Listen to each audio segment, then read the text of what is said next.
What's happening, everyone? You're listening to the Wildcast podcast here on Apple, Spotify, also the video version. You can check us out on Tucson.com. Thank you guys for always watching us on those platforms. I'm Justin Spears here with my guy, Michael Lev. We're going to be talking a lot of Arizona baseball, some U of A softball, also just kind of talk about our work and what we've been up to, and also look ahead to the dog days of summer. Before we dive into that, once again, just want to give a huge thank you to all of our supporters of the Wildcast podcast. If you haven't yet, make sure you subscribe, rate, comment, and do your thing. It's been nice to see some emails complimenting our podcast. We love what we do, and we hope that we're informative and also entertaining at the same time too. But Lev, man, baseball, man, what a last couple of weeks for U of A baseball. You know, going into the end of the regular season, I ain't gonna lie to you, Lev. It was looking a little rough. It was looking like, I mean, Arizona baseball, they might not even make the tournament. Like, screw hosting a regional. Let's just see if they can get to the tournament, because they had some bad losses late. They were banged up, a little bit fatigued.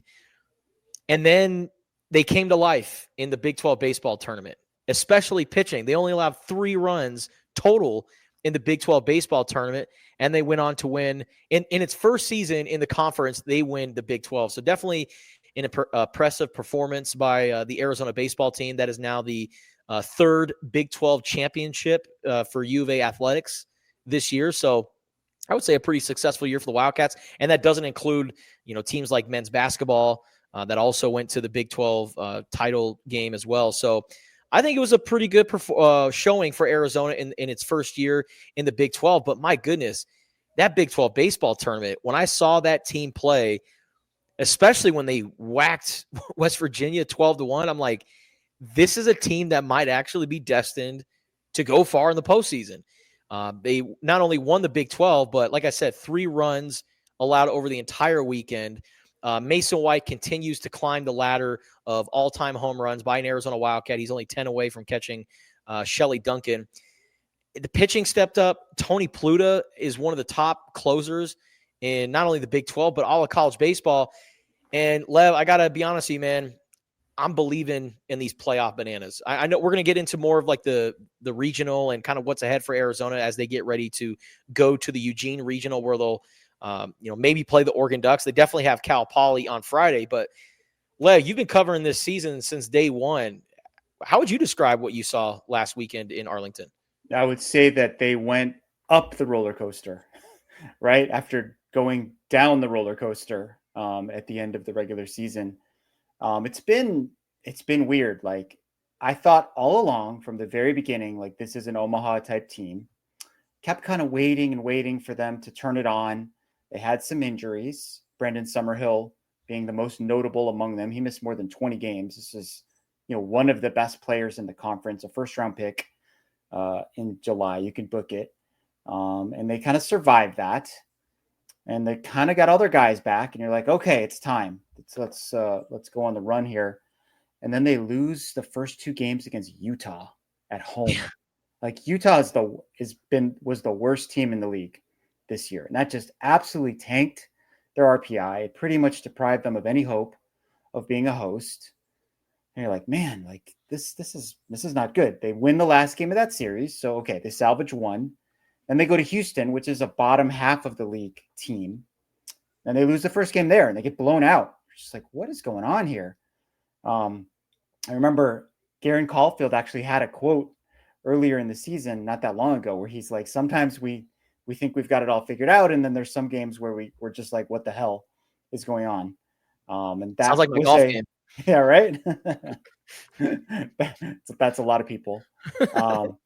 But that was like one of those what the hell stretches. And it's very easy to get caught up in the emotion of it and forget that it is a long baseball season, and baseball is different than a lot of other sports in that there's just going to be ups and downs and ebbs and flows over the course of the year.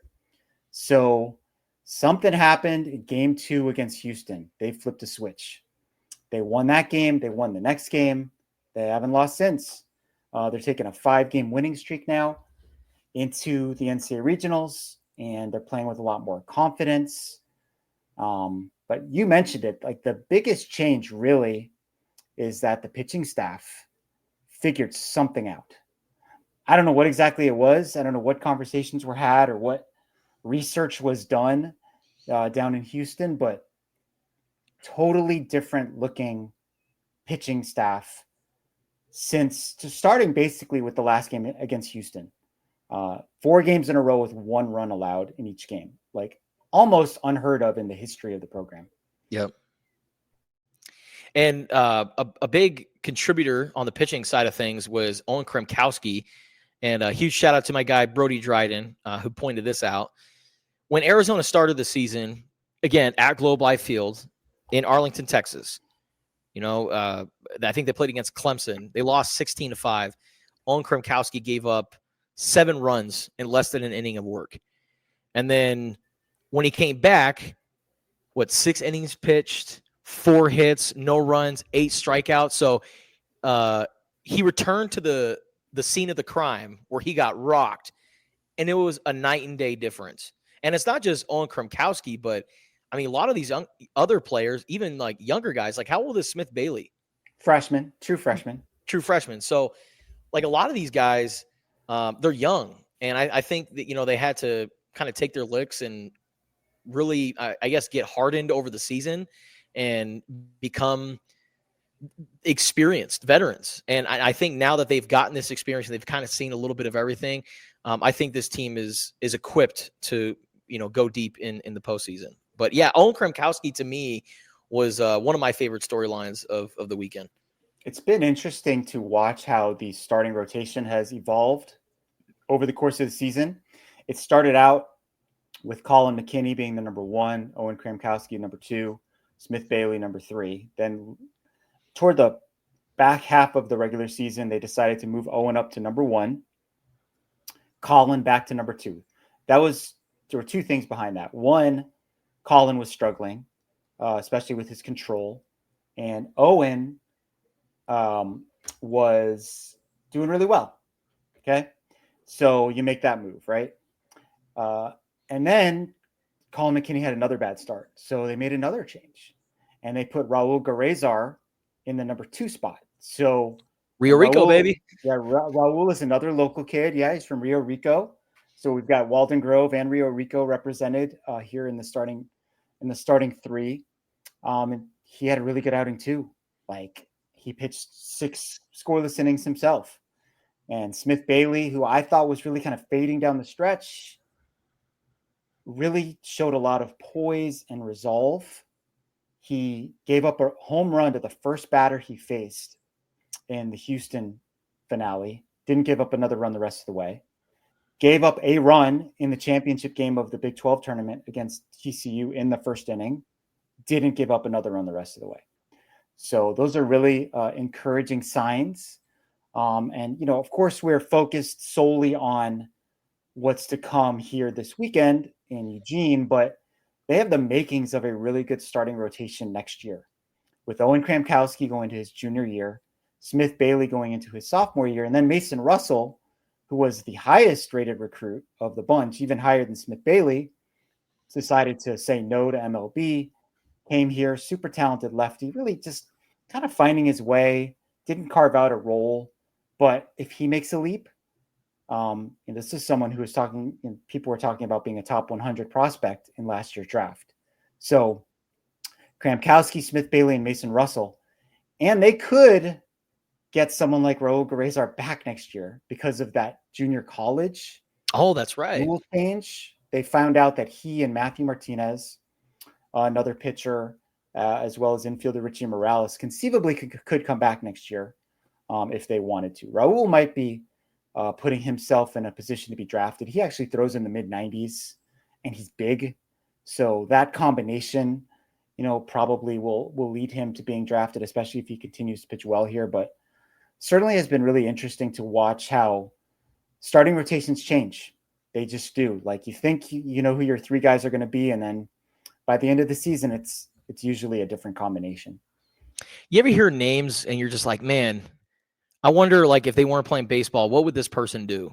Like, whenever I hear Smith Bailey, I just think of like the best tavern in Tombstone or Tucson, or or like whenever I hear the name Fred Van Vliet, like I just think of the robber barons and just back in the day, the old West. Smith Bailey, hell of a name. It's no Crew McChesney from BYU, I'll tell you that. But man, he's been awesome for Arizona baseball.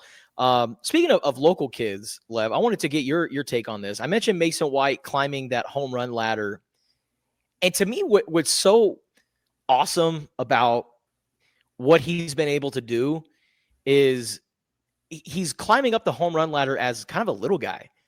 Like, he's listed at 5'10". Is he really 5'10", Lev? I mean, you stood next to him.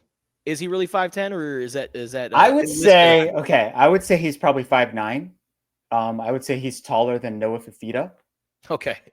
Give you some comparison, but he's like around my size. It is fascinating, right? Like, that's one of the reasons that he was largely overlooked as a recruit coming out of South Point Catholic High School.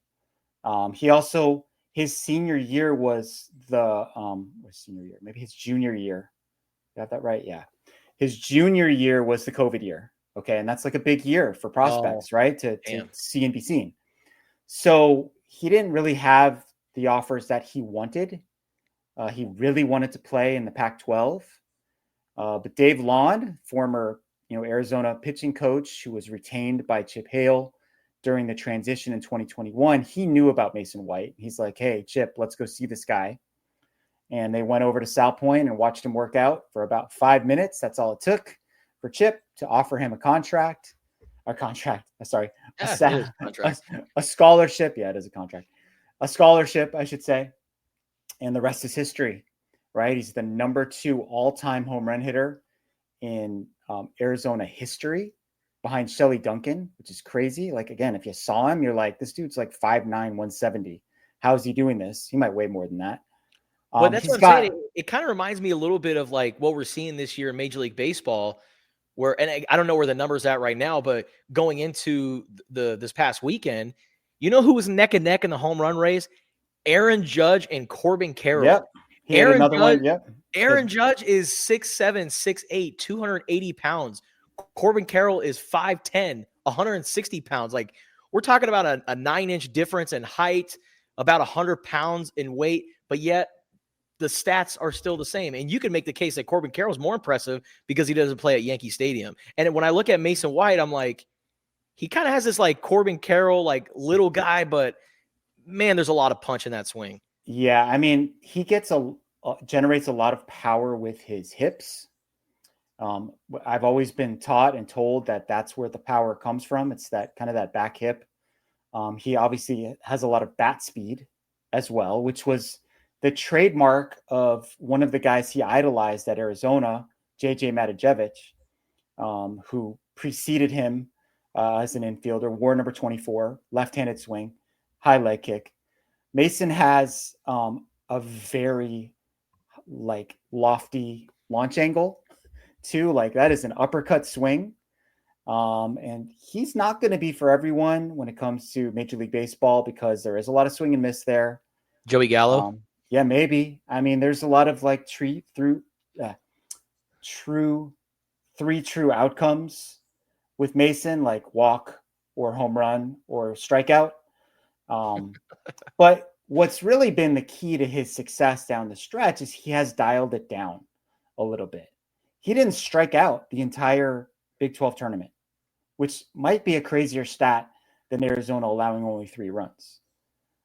Because people probably remember the midweek game against ASU this year at home. I think he struck out all 4 times that he was up. I mean, he goes through stretches like that, but he has it within him to dial it down a little bit, go the other way. Like, when you see Mason White, who's a left-handed batter, hitting the ball to left center, you know that he's in a really good groove. So now Arizona's riding the hot bat of Mason White, who was the Big 12 baseball tournament MVP. And pitching also stepped up too. And now they're riding some good mojo going into the NCAA postseason. They're not hosting. I thought they had a really strong case, especially because when you look at strength of schedule, I know they got smoked in Dallas at the start of the season. Maybe if they won 1 or 2 games, maybe we're talking about something different. But they got rocked in Dallas, but then they turned around and they were great in Houston. And then they played against the Big 12 where, I mean, are there any world beaters? Probably not. But I think from top to bottom, it's a damn good conference. And then meanwhile, you got the SEC. They have 8 teams hosting. 8 teams hosting. That is a record, Michael Lev. And I know about the SEC preferential treatment. You know it as well. But I do find it interesting, and we actually talked about this on Spears and Ali, that the selection committee chairman or president, I don't know what his exact title is, but he's the AD at Southeastern Louisiana. And to me, Lev, it seems like he's trying to stay in the good graces of the folks down south, just in case an athletic director position just so happens to open up. And, you know, the president of that university is like, yeah, that guy did us a solid for the selection committee and placing these teams as hosts. Listen, I know I'm putting on the conspiracy hat here, but man, SEC getting 8 teams, and meanwhile the Big 12 is not hosting. Not the champion is not hosting for the first time since 1999. Before I'm pretty sure the entire Arizona roster was born. To me, I can't buy that, man. You got to have at least one Big 12 champion or at least one Big 12 team as the host, even if it's not Arizona. Yeah. So a couple thoughts on this. Number one, according to whatever metrics people look at, and I look at what Warren Nolan does on his website, the Big 12 is the 3rd best conference in the country, okay, in baseball. And they got 0 hosts. Below them, the Big 10 got 2, Oregon and UCLA. And neither of which won their conference tournament. And below them as well, the Sun Belt got 2, which is like, I think the number 8 conference, according to the conference RPI. So I don't know. That doesn't seem right to me. But I also understand the arguments. Like Southern Miss, which got the 16th spot, beat TCU 2 out of 3 at their place. And TCU lost 3 out of 4 against Arizona. And Arizona lost 2 out of 3 against Utah at the end of the season. I think if Arizona maybe wins one more game against Utah, maybe they get one of those spots. Are you better off being a host at, let's say, number 16 paired with the number 1 seed on the other side? That's an interesting debate. Maybe you're better off going to, number 12 Oregon and then maybe facing number 5 North Carolina instead of number 1 Vanderbilt in the supers. My other thought, Justin, is I think sometimes strength of schedule just doesn't live up to what you expected it to be. Like, I feel like intent of schedule might be a better way to look at it. Like, they played San Diego this year. Okay. San Diego won their conference last year, went to the NCAAs. They weren't nearly as good this year. Yeah. Like, they were kind of mid. They played Pepperdine, which traditionally has been a good team. They're terrible. They're like among the worst teams in Division I. They beat Texas A&M when Texas A&M was number 1 in the country. Like, they were preseason number 1. They ended up not making the tournament. Like, is that Arizona's fault? Like, it looked really good on paper. So their non-conference strength of schedule didn't turn out to be nearly as strong as we all thought it would be when you saw Ole Miss, Clemson, Louisville, Mississippi State, Tennessee, Texas A&M. I mean, they played 4 SEC teams in neutral site tournaments within 3 weeks in the state of Texas, right? They also, I'll bring up a third point. Like I said earlier, they also didn't have Brendan Summerhill for 20 plus games. Yeah. Their best player. So that's true. You factor in all of those things and you could definitely make a case for Arizona, but it is what it is. It's all water under the bridge now, and they are now heading to Eugene. They're familiar with that place. I might actually see water up there. Yeah, honestly. So Lev is going up to Eugene for this trip. He will be making that trek for the NCAA regional hosted by Oregon, and Arizona has Cal Poly at 1 p.m. on Friday. You can watch that game on ESPN Plus. But in order to play Oregon, most likely they got to take care of business against a very plucky Cal Poly team, very gritty. Like, You talked about it on radio today, Lev, that this was a team that got smacked in the Big West tournament, and then they turned around and won the whole damn thing. So don't count out Cal Poly. This is a very tough opponent. And as we've seen, Arizona, they have an under Chip Hale, right? They have a history of struggling in that regional, especially against teams that are considered the power teams, as we saw against Grand Canyon. Yeah, he talked a lot about matchups, like their regional last year was kind of the regional of death. Grand Canyon, first of all, was like not intimidated at all by Arizona, had played at High Corbett a bunch of times, familiar with the dimensions, familiar with the elevation, familiar with the sky, all of those things. So they lost to them. And then Dallas Baptist has been a really, really good program for decades now. West Virginia is really strong and had one of the top picks in the draft on their team in JJ Weatherholt. So that was tough. I don't think this regional is quite as strong, but Cal Poly is a good team that was in the hosting conversation for a little while early in the season. Then UC Irvine was in the hosting conversation and they beat UC Irvine. So they really, really need to win that first game, get into the winner's bracket. It just makes things so much easier for you if you can do that. I have a question for you, Justin. I wrote this column this week about how, one of the kind of the positive offshoots of conference realignment with the Pac-12 breaking up is that you have the possibility for these kind of Pac-12 reunions, right? You've got Arizona with Oregon, you've got Arizona State with UCLA, and you've got USC with Oregon State. Do you like that? Do you think that's cool? I like it. I do. It definitely, it feels like it's Pac-12, but there's not the big Pac-12 logo on it. It almost just seems like almost like a high school reunion where you just check back after several years and you're like, oh, Arizona, I see you're doing great with Chip. Yeah. Okay. How are you, Oregon? Things are great. All right, cool. See you guys in a few years. See you down the road. So to me, it almost seems like a high school reunion where buddies, former colleagues, and classmates just all get together and have a good time. What about you? I mean, I like the fact that the regionals are truly regional. Like there's a bunch of West Coast teams all together out west, squaring off against one another. You've got teams like Cal Poly and Fresno State, even Utah Valley is UC Irvine. I think is at the UCLA regional in LA. So I like the fact that we kind of have our own thing going on over here on the West Coast, and it all but guarantees that there will be at least 2 and maybe 3 teams representing the West in the super regionals. And if everyone was spread out all over the place, there could be none, Now they are knocking each other out. You could look at it that way too. But to me, this is a better way to guarantee representation. I know there's some people who are like, well, it's not really, they should just do it, straight seeding and send them wherever is the most fair. And it's not like Eugene is close to Tucson, but I think all things being equal, Arizona would much rather be on the West Coast facing a team that they're familiar with than having to go to Vanderbilt or to LSU or Clemson or any of those places in the Southeast.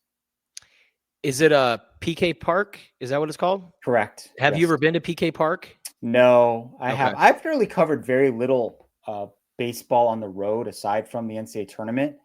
Of course, did the Pac-12 tournament 3 years in a row in Scottsdale, and now the Big 12 tournament is coming to Surprise Stadium starting next year, which is great for the likes of me, because you can just drive up there and cover the tournament, which is cool. But I haven't. It's right next to Outson though, so I've seen it a bunch of times. They've got their athletic village situation going on up there in Eugene. Usually when Arizona plays up there, it's like cold and rainy. It's supposed to be pretty nice. There might be a little rain on Thursday, which is the practice day, but that's okay. That's okay. It'll feel nice to experience a little bit of humidity. All right, before we talk some Arizona baseball, or excuse me, Arizona softball and some other things happening, I wanted you to talk about this story that you have on Tucson.com. It's also going to be in, let's see, what is today? Tuesday, Wednesdays, Arizona Daily Star. So if you're Yeah. listening to this on Wednesday, make sure you go pick up a copy of the Arizona Daily Star at like Circle K or Walgreens or whatever, wherever there's a newsstand. But or maybe you actually get it thrown onto your driveway. or that too. Yeah. I still get it. So I still or no, I get the Sunday edition. But I am an online subscriber, so I do support my work and my colleagues' works. But I did want you to talk about this 22-year-old director of baseball operations. Like, she's kind of the brain of U of A baseball, and she handles the day-to-day activities and kind of a lot of responsibilities that not a lot of people sign up for. But she seems to be doing a great job. Yeah, we're talking about Ella Walters. And she graduated from the U of A in December of 24. And she had been a student manager for U of A baseball. And they hired her to be the full-time director of baseball operations. The job was open. She wanted it. She had done some internships in the Cape Cod League. She was an intern with the Dodgers. And I think there are two things that are really notable about her. Number one, I mean, she's a woman in, primarily a space that is occupied by males. It's a men's sport. If you look at the rosters of coaches and support staff throughout the power conferences, most of those positions are held by men. There are a handful of directors of ops out there who are women. So she's joining that crew, but still, something of an outlier in that regard. And then also, the fact that she's 22 years old, whoa, this girl's really got a lot going on for her. This woman, I should say, she graduated in 3.5 years with a 4.0 GPA from the Eller School of Management. And she was, so impressed. Trip Couch, who's one of Arizona's assistants, and Chip Hale, that they decided to hire her full time. And director of ops has a lot of duties. They do a lot of things that, people don't want to do. Like they book all the hotels, the travel, buses, meals, coordinate with compliance. They, help with recruiting. They've had the bananas are back in the dugout, right? Yeah. So she told me that during the BYU game, she had to Instacart another batch of bananas because they ran out during the game.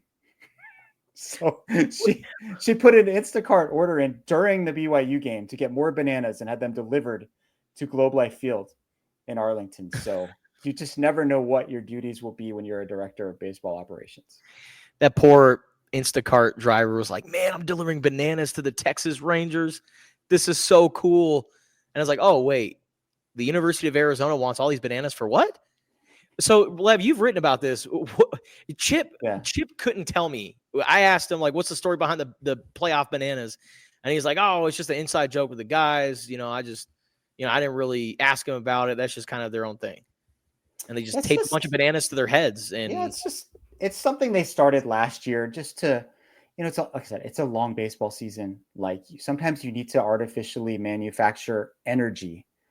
And this is one of the ways that they do it. And they're kind of like, what ways can we come up with? What props can we turn this into? Right. Like it could be a phone. Someone made like a combination of like a banana with a cup on top to make it look like a radar gun. Guys were also, yeah, right. It's good. It's a good one. Guys were doing stuff with cups and tape too, like just making binoculars or crazy hats or something that looks like headphones. So, you just do stuff to try to get the vibe going. And one of the things that was really off about this team when they were struggling was the vibe. Like something wasn't quite right. And I feel like they got it back when they were in Texas and they're on the road for a long time. And all of a sudden you start seeing like Garrett Hicks, like he dyed his mustache black and he's got long stringy blonde hair.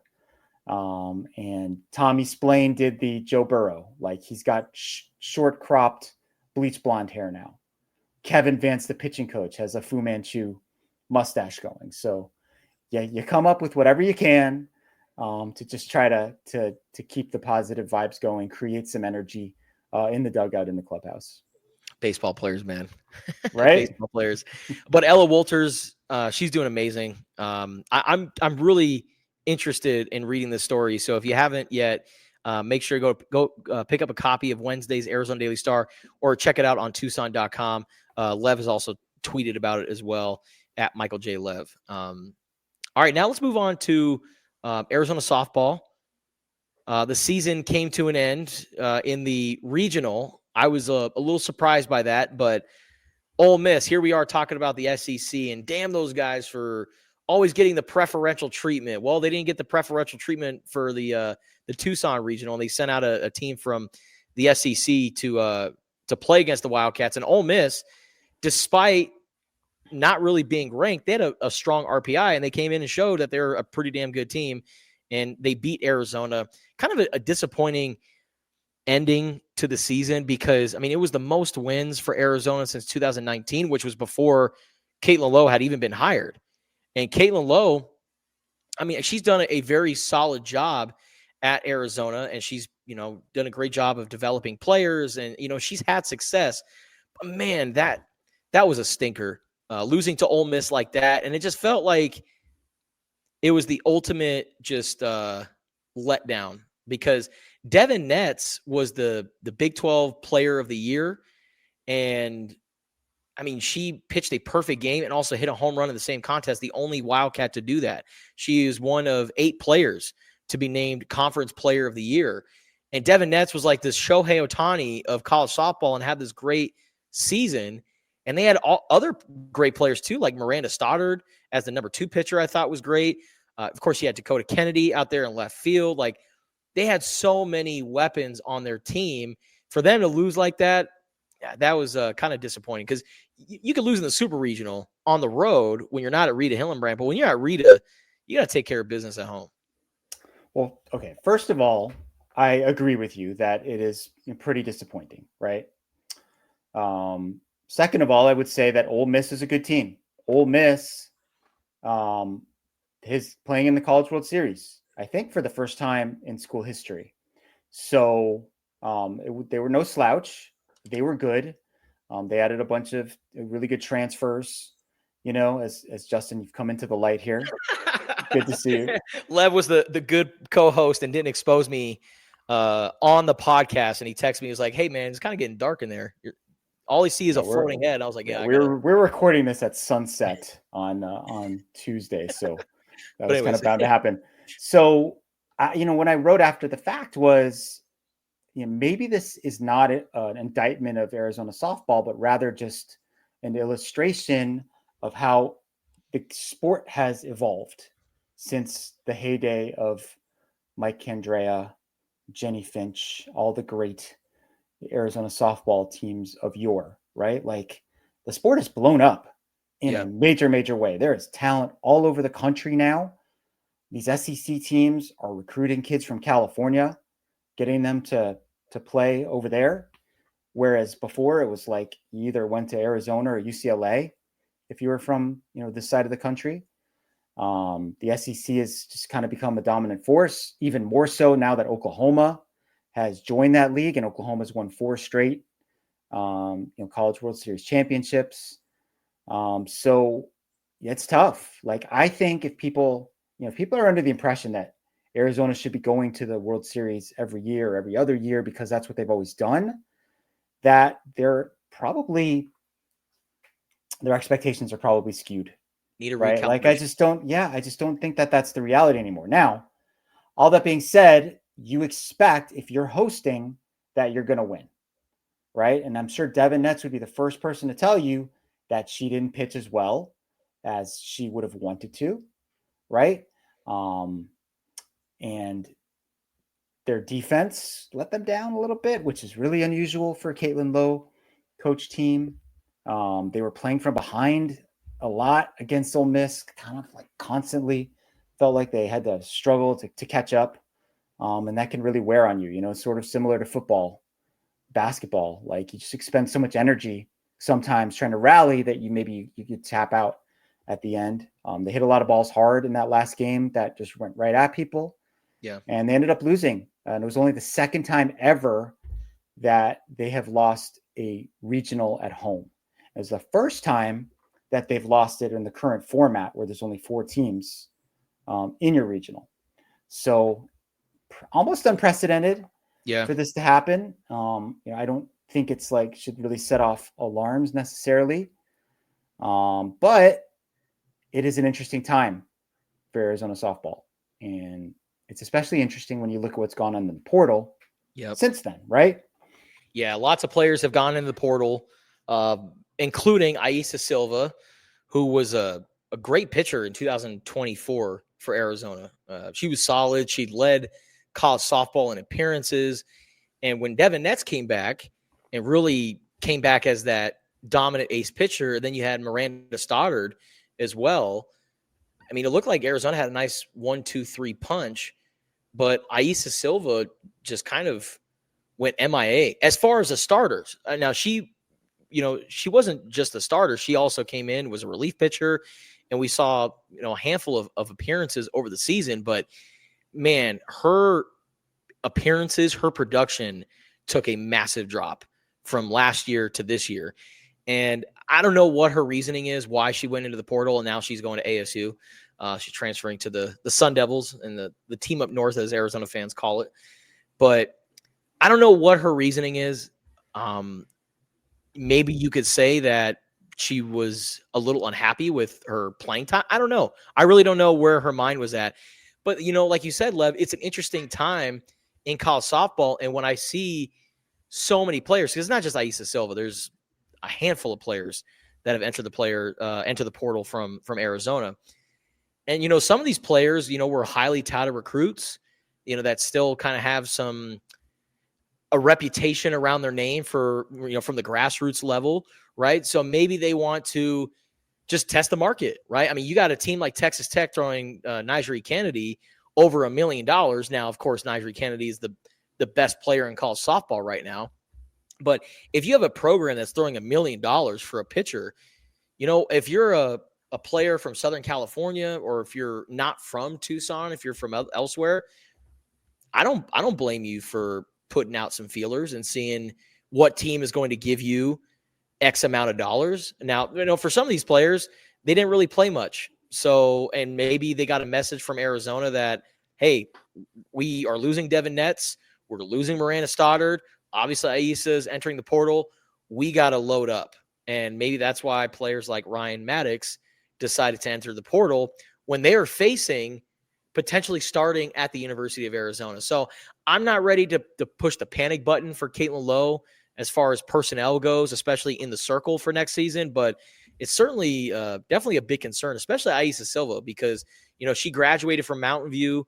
She has family here in Tucson, Arizona, and she went to ASU of all places. So definitely something interesting.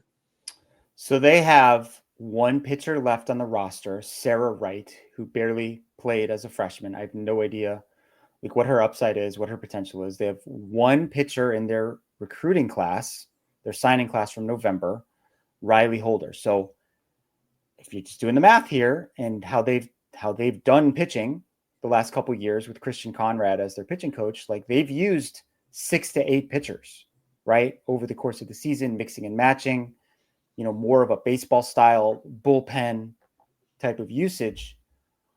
That means they're going to have to pull 4 to 5 pitchers out of the portal. And I have no idea who those pitchers are. I don't know what quality they are. I don't know if they have the NIL money to persuade those kids to come here, but they've got to find somebody. Yeah. Right? They've got to fill out a pitching staff, and it's not coming from the high school ranks. So I will be very, very interested to see who they get to fill those spots. The outfield looks like it's set. Next year, you've got Dakota Kennedy. This is all assuming there are no portal additions between the time that we finish recording and the time that this airs. I hate to ever, assume anything in that regard, but you got Dakota Kennedy, Reagan Shockey, and Kaya Altmaier. In the outfield, you've got Sydney Stewart coming back to play either catcher or maybe first base. She was phenomenal this last year. Jenna Sniffen emerged as a really good-looking freshman at third base. Taylor Beal back at shortstop. So good nucleus, right? Absolutely. But it always comes back to pitching. I think more so than any other sport, that one player is so influential on what you do. And Texas Tech went out and bought itself a College World Series berth by getting Nigel Kennedy. They had Yep. added a bunch of other players too. Well, with their new coach who came over from, I want to say it was from Louisiana Lafayette. Hope I'm not getting that wrong. But she's the one, and there's probably only a half dozen or so who are on that level. So Arizona's probably looking at like the next level, but they got to bring in a bunch. Yeah. And or else they're not going to be as competitive as it looked like on paper before they started losing some kids. All right, before we get out of here, let's kind of talk about some of the work that we've been doing. Lev, you've been busy as ever, man. It's like you're a content machine nowadays. You're always a content machine, but man, during baseball season, it's like you're pumping out stories left and right. I just want to say I'm very proud of the work that we're doing. I think, Lev is doing an amazing job covering baseball, covering softball, covering just everything. Lev is an absolute gem, and we are very happy to have him not only at the Arizona Daily Star, but also in our Tucson community. And I'm very just proud of the work that my colleague, our colleague, Bruce Pascoe is doing. I thought he had a very interesting story on Fred Harvey, who retired after 38 years as the track and field head coach. And man, it's, he was the kind of like the last of a dying breed, the athletic directors from the 90s that were so great, that made all these great coaching hires.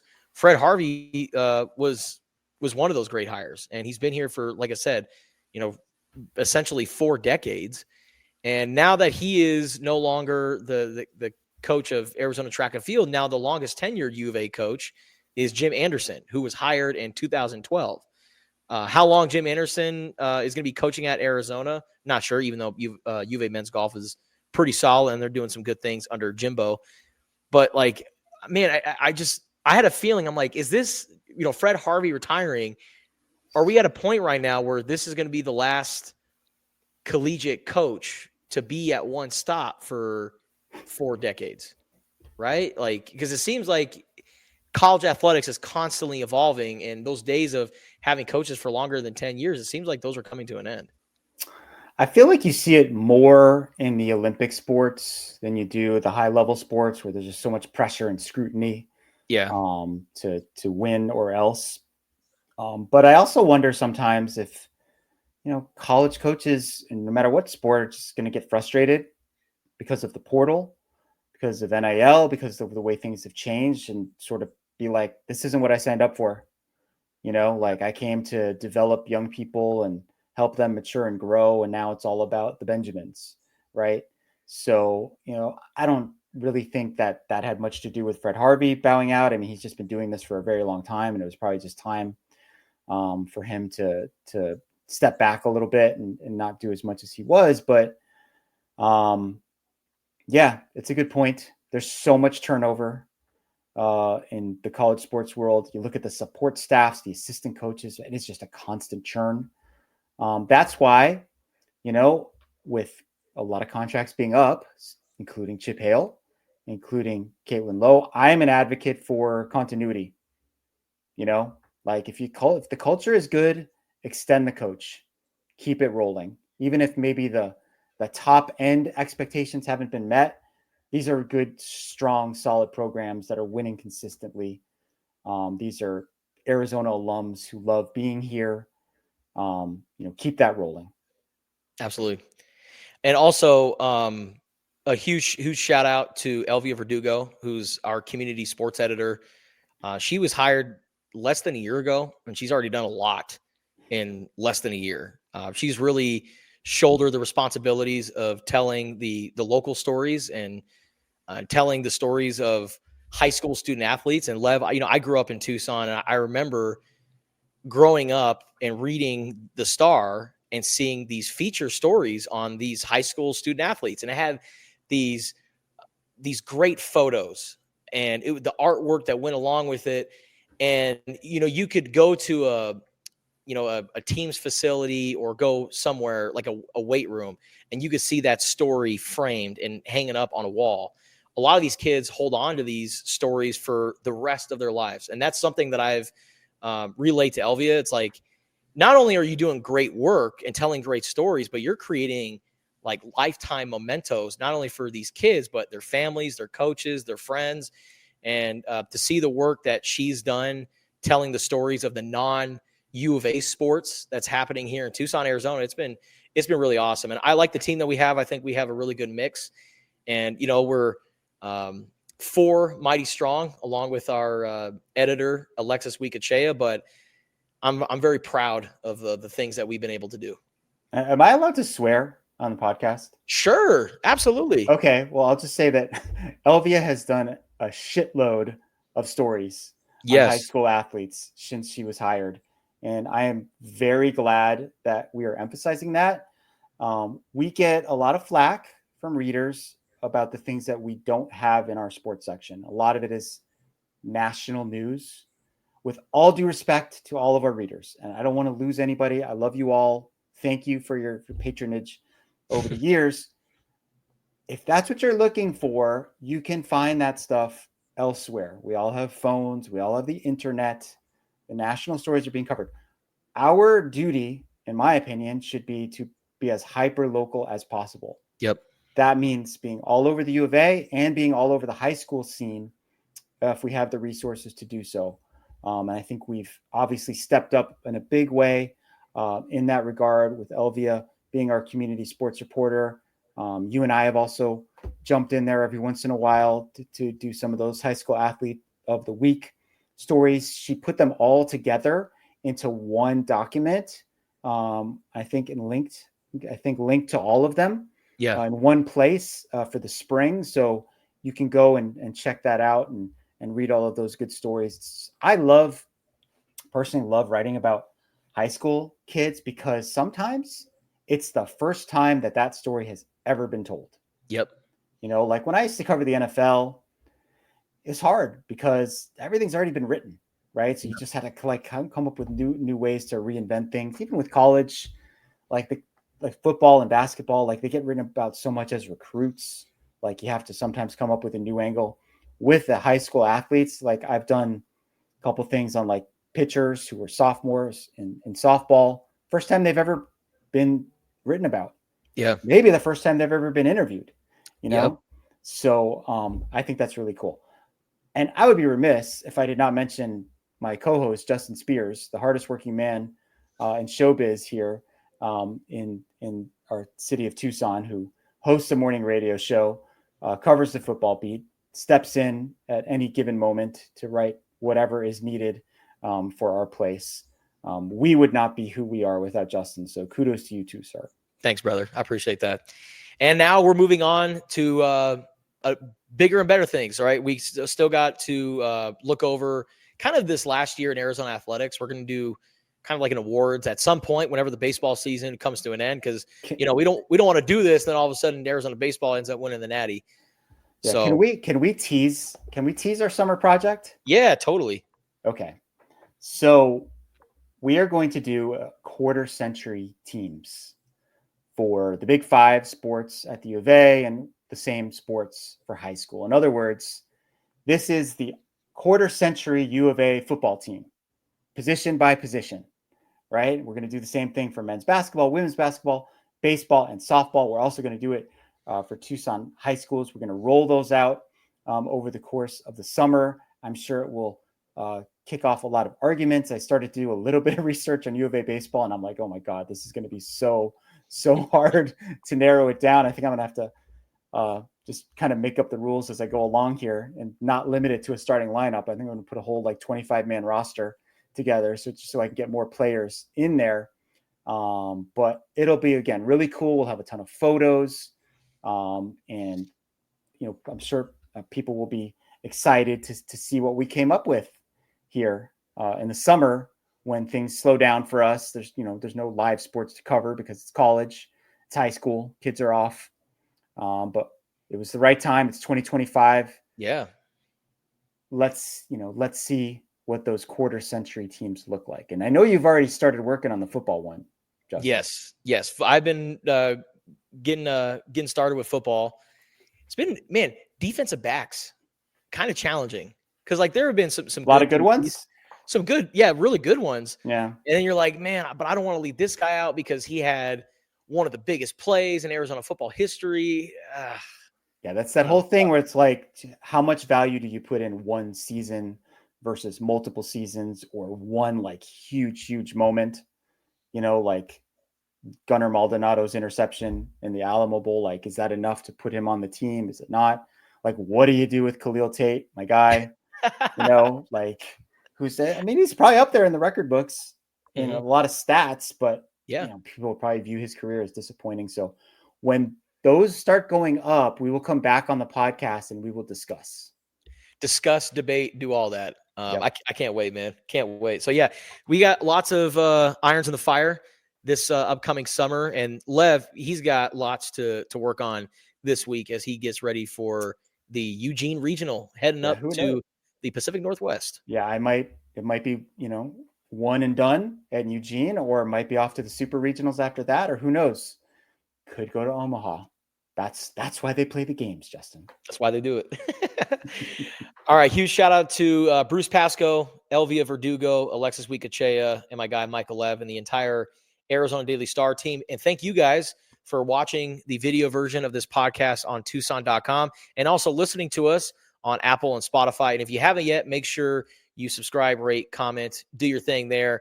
And for all the coverage of Arizona baseball this weekend in Eugene, check out Lev on Twitter. Follow him at Michael J. Lev. And also go to Tucson.com, where we'll have all the coverage there. All right, for Lev, I'm Justin Spears. Thank you guys for watching and listening. See y'all next time.